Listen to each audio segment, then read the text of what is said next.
முதலில் தலைப்புச் செய்திகளை பார்க்கலாம். 2024 உலக முதலீட்டாளர்கள் மாநாடு மூலம் 5.5 லட்சம் கோடி மதிப்பிலான முதலீடுகளை ஈர்க்க தமிழக அரசு திட்டம்.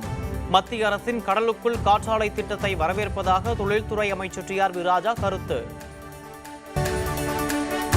அரசு மற்றும் தனியார் பங்களிப்புடன் 77,000 கோடி மதிப்பீட்டில் 15 புதிய நீரேற்று மின் நிலையங்கள். தமிழ்நாடு மின் உற்பத்தி மற்றும் பகிர்மான கழகம் மூலம் பணிகளை மேற்கொள்ள முதற்கட்ட அனுமதி வழங்கி அரசு உத்தரவு. வரி ஏய்ப்பு புகாரின் அடிப்படையில் தனியார் கட்டுமான நிறுவனங்கள் தொடர்புடைய இடங்களில் 3வது நாளாக தொடரும் சோதனை. நாமக்கல் அரசு ஒப்பந்ததாரர் சத்தியமூர்த்தியின் வீடு மற்றும் அலுவலகங்களில் வருமான வரித்துறையினர் சோதனை. கொரோனா பாதிப்பு குறித்து பொதுமக்கள் அச்சப்பட தேவையில்லை. தீவிரமாக கண்காணித்து வருகிறோம். தமிழகத்தில் JN1 தொற்று அதிகரித்து வரும் நிலையில் அமைச்சர் மா. சுப்பிரமணியன் விளக்கம்.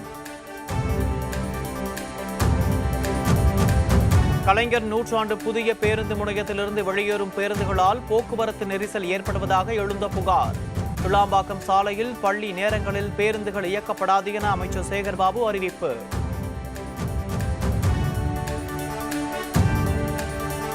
நெல்லை மாநகராட்சி பகுதிகளில் உள்ள ஆக்கிரமிப்புகளை அகற்ற விதிக்கப்பட்ட கெடு நிறைவு. வண்ணார்பேட்டை முதல் டவுன் வரையிலான ஆக்கிரமிப்புகளை அகற்றும் பணியில் மாநகராட்சி ஈடுபட்டுள்ள நிலையில் பதற்றமான சூழல்.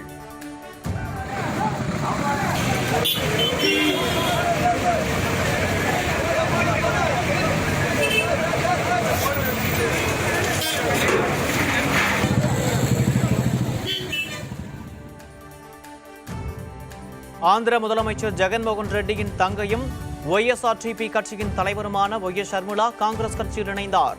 டெல்லியில் மூத்த தலைவர்கள் முன்னிலையில் இணைந்த நிலையில் விரைவில் புதிய பொறுப்பு வழங்கப்படலாம் என தகவல்.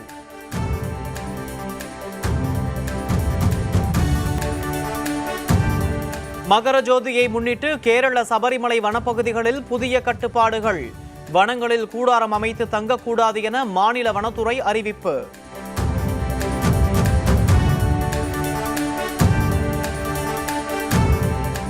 புதிய மதுபான கொள்கை முறைகேட்டு புகாரில் அமலாக்கத்துறையின் குற்றச்சாட்டுக்கு ஆதாரமில்லை.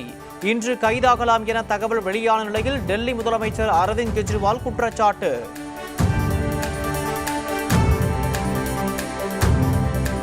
செங்கடலில் கப்பல்கள் மீதான தாக்குதல்களை நிறுத்தாவிட்டால் கடும் விளைவுகளை சந்திக்க நேரிடும். ஏமன் ஹவுதி கிளர்ச்சியாளர்களுக்கு அமெரிக்கா உள்ளிட்ட 12 நாடுகள் எச்சரிக்கை.